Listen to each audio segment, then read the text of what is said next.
I want to do two things right now. One of them is talk about this calendar that I guess didn't think was good enough back in 2017. It's only printed one.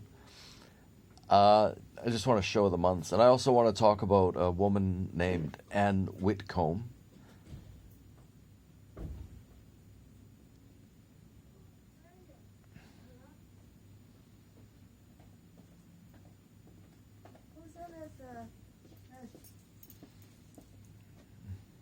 What's that? Castle? Oh, Cassie and Larry? Oh, there you go. Can I have that? Great. Thank you very much.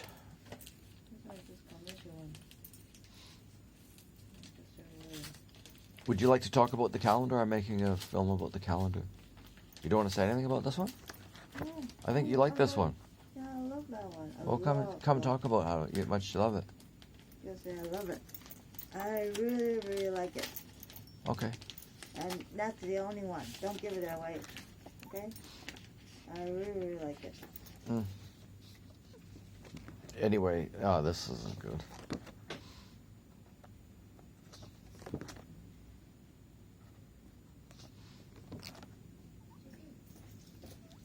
This was so beautiful when I was there, but it just didn't work as a photograph.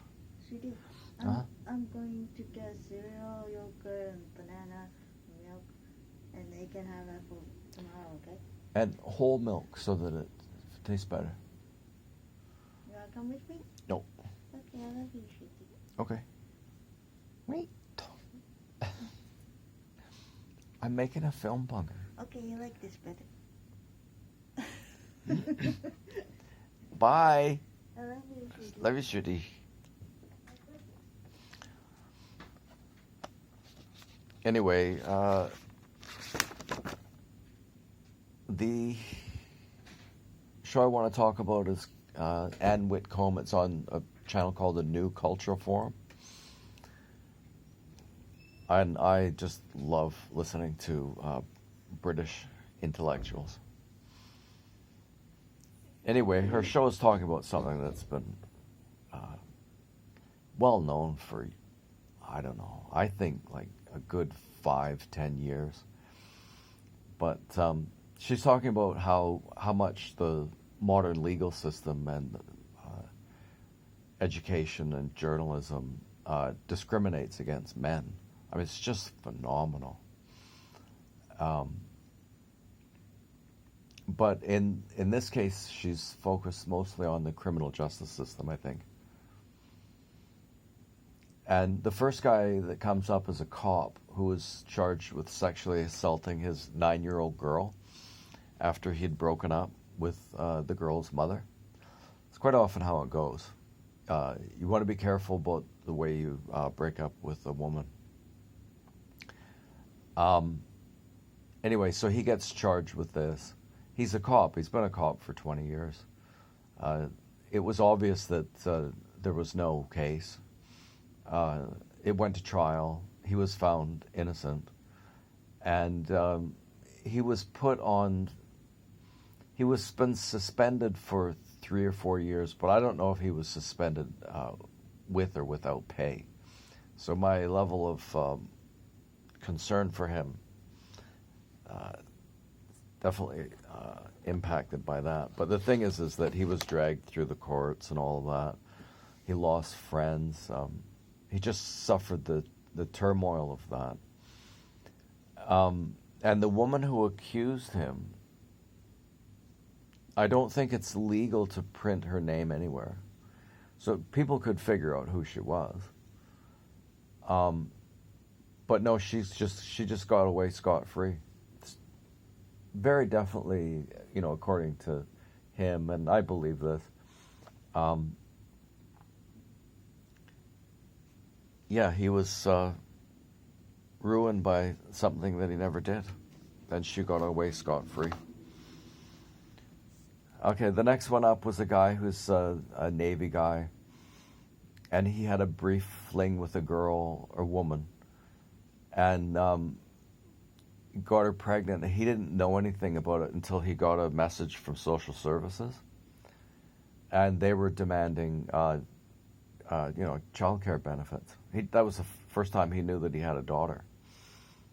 And so he went through the whole business, and the mother of his child was living with a guy with an extensive criminal history.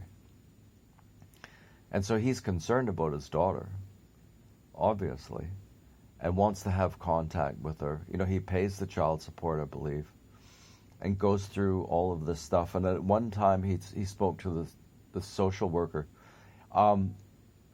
If you look at the guy, you wouldn't want to make him angry. Like, I can imagine that would be really threatening.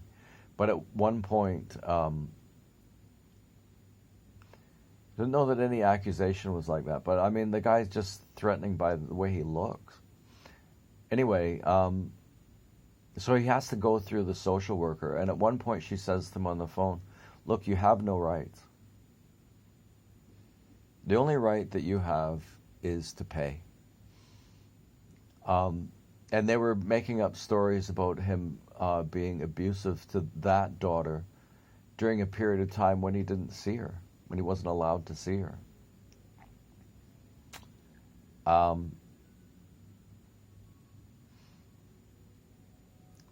I think, yeah, he was... I should read the YouTube comments. Yeah, that sort of thing has been going on for decades. It's a little island between Taiwan and China. A gorgeous little place. I got there and there's not a tourist on the thing except for these two girls from, I think it was from Taipei. And man, I can tell you, they were not impressed.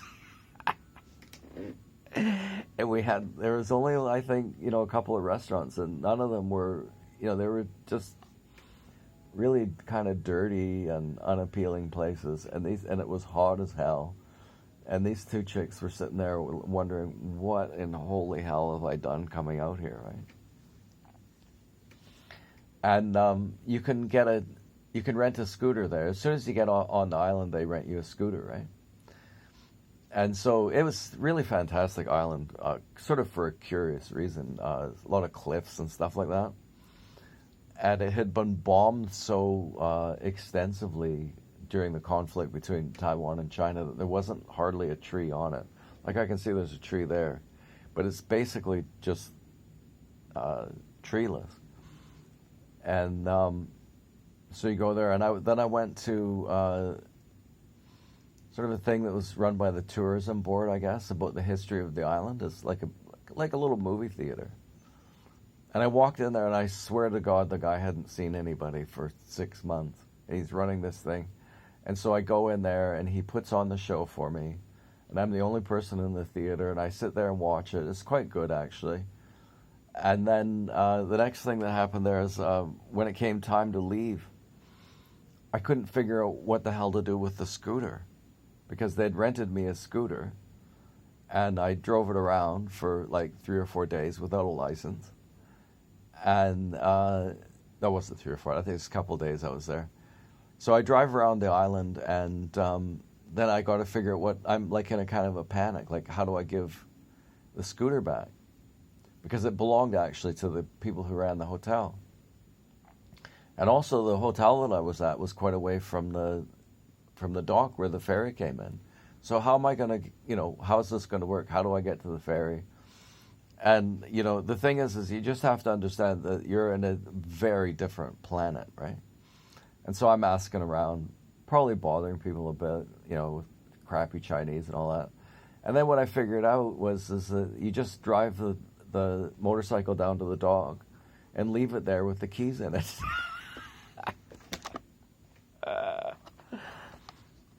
This was a lot better calendar. Okay, that's good enough, I think.